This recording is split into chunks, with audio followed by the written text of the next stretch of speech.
In a small village of Nnewi, surrounded by cocoa fields, life was simple but unfair. The women worked tirelessly, fetching water, keeping their homes in order, while the men lazied around, gathering under the bamboo tree to gossip and idly watch the world go by. For generations, the village had been this way.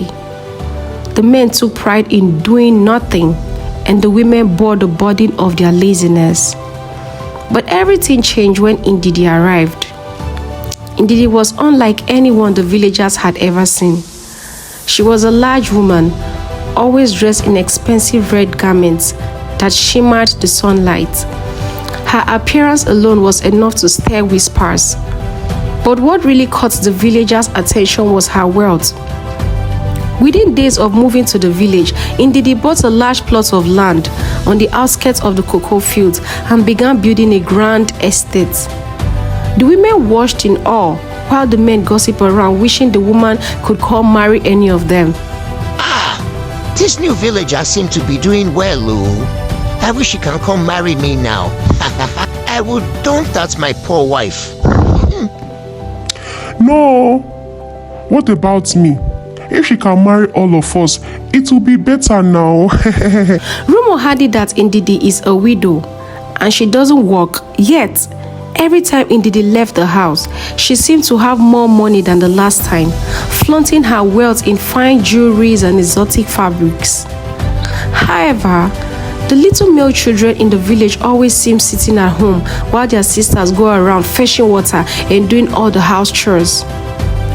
They start training them in an early age to be lazy, and it started becoming a culture. Among the women of Umuada was Amarachi, a young wife who had recently married into the village. Amarachi had quickly grown tired of her husband's laziness, watching him gossip away the hours with the other men while she toiled from sunrise to sunset. She regretted marrying into this village, seeing how Ndidi lived. Amarachi became desperate to gain her attention, hoping to discover the secret behind her fortune. One afternoon, Amarachi gathered her courage and visited Ndidi. At her surprise, Ndidi welcomed her with open arms. The grand home was unlike anything she had ever seen. Lavish furniture and piles of gold scattered about like decorations. You are unhappy. I can see it. Ndidi said as they sat together in her vast estate. Amarachi nodded, pouring her heart out, telling Ndidi how she had grown weary of her husband and the life of hardship she endured. Ndidi smiled knowingly. I was once like you, she said, her voice lowered and mysterious. But I found a way out. I can help you too. She stood and retrieved 2 items from a cabinet, a striking red dress and a liquor. Wear this dress, she instructed, handling the dress to Amarachi, and pour this into your husband's food tonight. You will see how quickly things will change. Desperate for a better life, Amarachi accepted the items without hesitation. That evening, as her husband sat down for dinner, Amarachi slipped the contents of the liquor into his food. He ate heartily, unaware of the magic at work.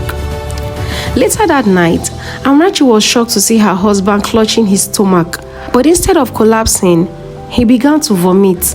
Not bile or food, but money. Plenty of money. Amarachi's eyes widened with disbelief, but soon her shock turned to glee. The next morning, she bought fine clothes, jewelries, and transferred her home into one of the wealthiest in the village. Word spread quickly. The other women in the village were astounded by Amarachi's sudden wealth, and soon they too visited Ndidi, begging for her help. One by one, Ndidi gave them red dresses and liquor, and one by one, their husbands began vomiting money.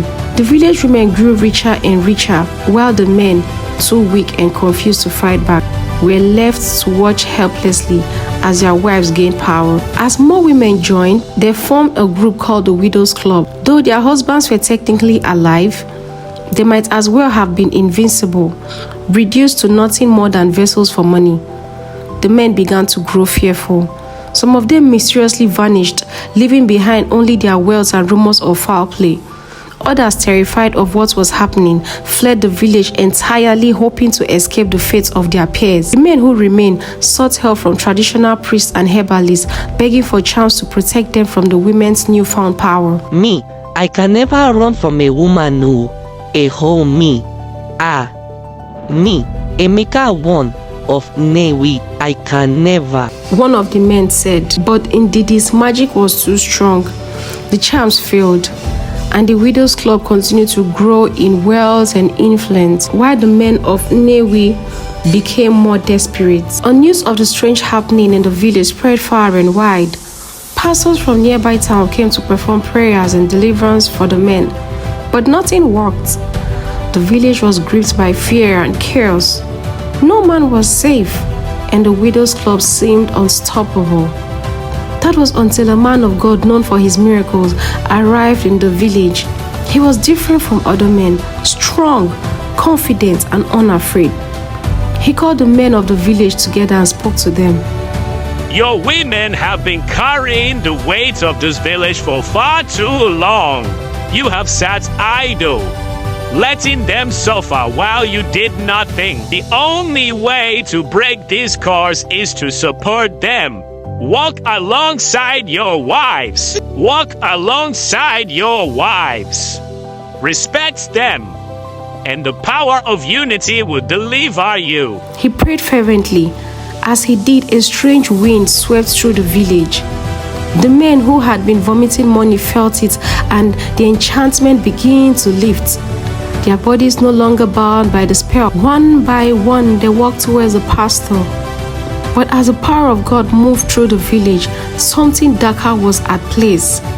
Ndidi, sensing that her control was slipping, acted quickly. On the night before the final deliverance, she gathered her most loyal followers from the Widows Club, find the final powerful spell, and she and several of the women vanished into thin air, leaving behind only their empty homes and the riches they had acquired. To this day, no one knows where Ndidi and her followers went.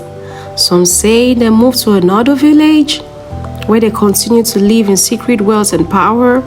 Others believe they were taken by the spirits. But one thing is certain, the legend of Ndidi and the Widows Club remain a cautionary tale, a reminder of what happens when power is left unchecked. And it is said that the Widow Club are all over the cities, towns, and villages, and even schools initiating new members. Stay woke. Thank you for watching Ivy Stories and Folktales.